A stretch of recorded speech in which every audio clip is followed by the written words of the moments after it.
Hi there, it's Kristen Binford. I am a wedding venue owner and have served as a business coach to hundreds of wedding venues all across North America.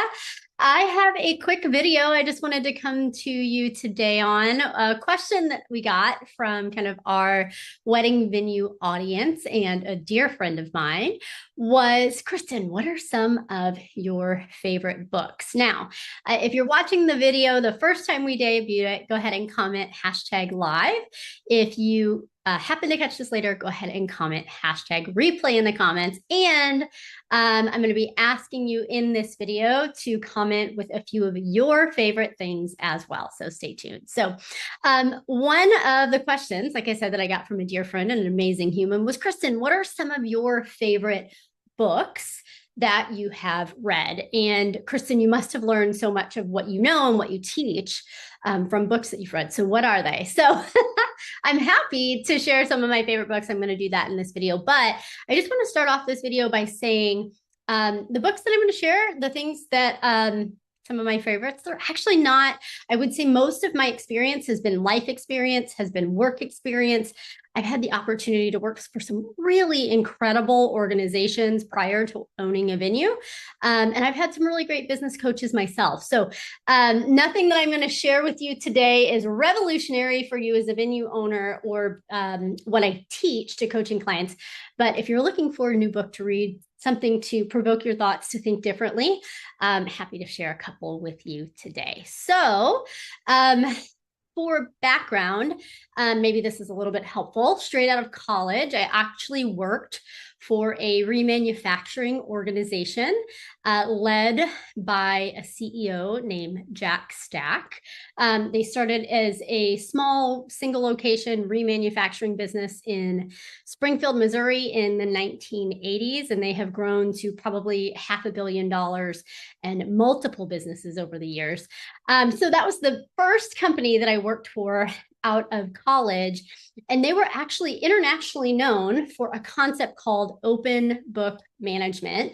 And their CEO, Jack Stack, actually wrote a book called The Great Game of Business. Now, he's written several books over the years, but The Great Game of Business is really his first book. And it's the story of how a company that was so far in debt, so over leveraged, had to make it work in the 1980s with super high interest rates. And they had just bought this failing division of International Harvester, and how they really realized they had to teach everyone in the business, in every position of the business, about business, or the business wasn't going to survive. So really, they started this concept called open book management, where they teach everybody who works there about a P&L, about how the business makes money, about cash flow, so I had the opportunity to work for them straight out of college, actually while I was still in college as a marketing intern, and then I worked for them full-time for about 5 years. Probably 2 years of those 5 years I actually worked for their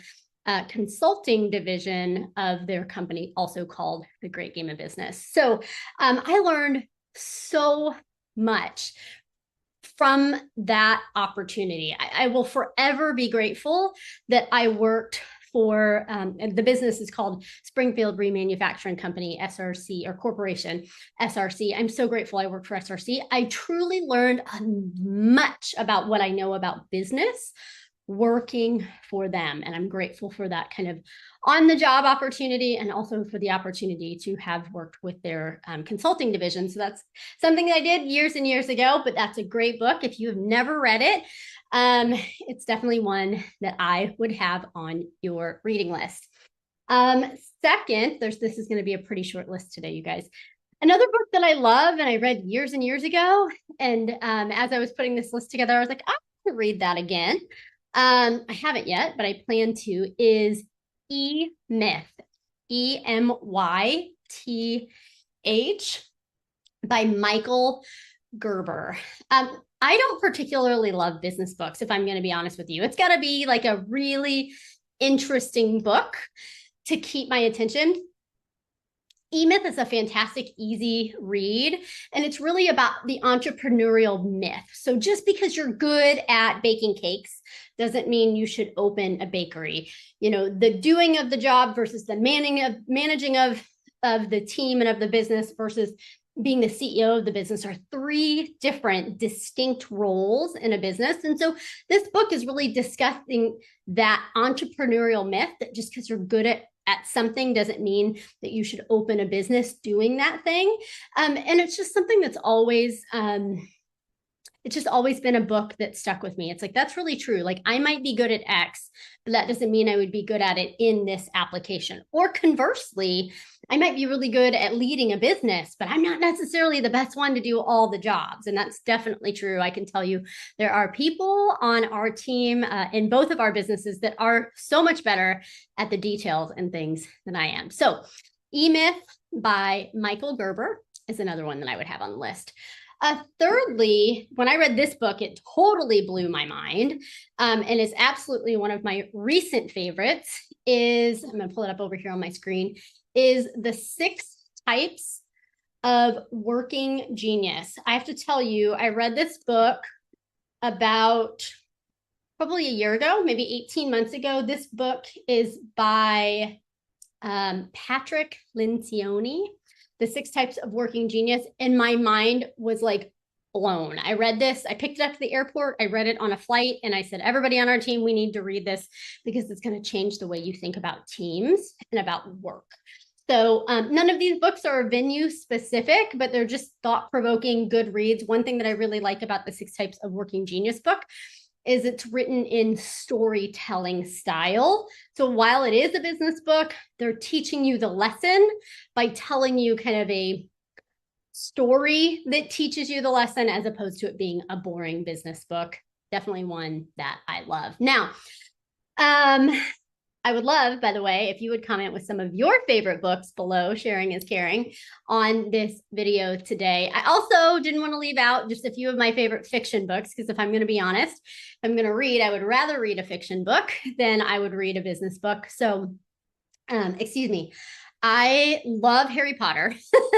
Everything Harry Potter is like my jam. So if you like Harry Potter, my book recommendations might be a good fit for you. All of the books by Sarah J. Maas, M-A-A-S. It's a Thorn of Crowns and Roses. Sorry, I always mixed that up. That whole series is phenomenal. Right now, if you've watched any of my Instagram stories, I'm reading her series called A Throne of Glass. So good. If you like Harry Potter, a little bit fantasy world kind of stuff, so well written. Definitely on my list. I also, if you ever catch me in an airport, am probably reading a book by James Patterson. So I love crime novels. I used to say if I was better at science, I would have ended up in forensic science of some kind. That's always been super interesting to me. And so fiction-wise, that's what's on my list. So, all right, my friends, this is a quick, easy to digest video. Keeping it short with you today. Would love to hear your favorite reads and favorite books below, and we'll see you in a future video. Thanks, everybody.